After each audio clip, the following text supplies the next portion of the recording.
বিপিএলে মাঠের বাইরের আলোচনায় চিটাগাং কিংসের ইয়াশা সাগর দর্শকদের আগ্রহের কেন্দ্রেও রয়েছেন তিনি। ঢাকার পর সিলেট সৌন্দর্য মুগ্ধ করেছে তাকে। শাহিদ আফ্রিদিকে নিয়েও মজার তথ্য দিলেন তিনি। সিলেটে তার সাক্ষাৎকার নিয়েছেন শুভদেব নাথ, ক্যামেরায় ছিলেন আমিনুল ইসলাম।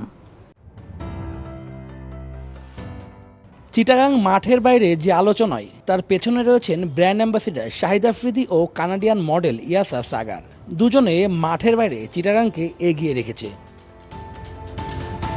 আফ্রিদি আপাতত দেশে ফিরে গেলেও টিম হোটেল থেকে মাঠ সব জায়গায় আলোচনায় ইয়াসা।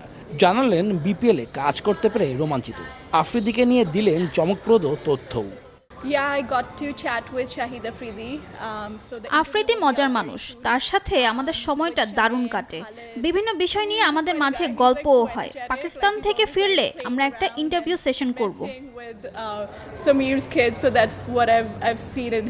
এর আগে Canadian premier league, UK league, ইন্ডিয়ার ঘরোয়া আসরে হোস্টের দায়িত্ব পালন করেছেন। এবার বিপিএলেও সময়টা দারুণ উপভোগ করছেন। সিলেটের চা বাগান দেখে ভালো লাগলো। আমি সাধারণ ঘুরতে পছন্দ করি, কিন্তু এখানে মানুষের ভিড়ে সেটি আর সম্ভব হচ্ছে না। তবে চিটাগাংয়ে বেশ কিছু অনুষ্ঠান আছে, সেখানে বেশ কিছু অনুষ্ঠানে যোগ দিতে হবে।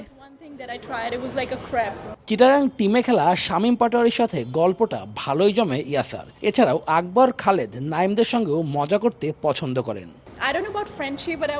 শামীমের সাথে আমার আড্ডাটা ভালো জমে। খালেদ, আকবর, নাইমরাও দারুণ মিশুক। সময় পেলেই আলোচনা করি।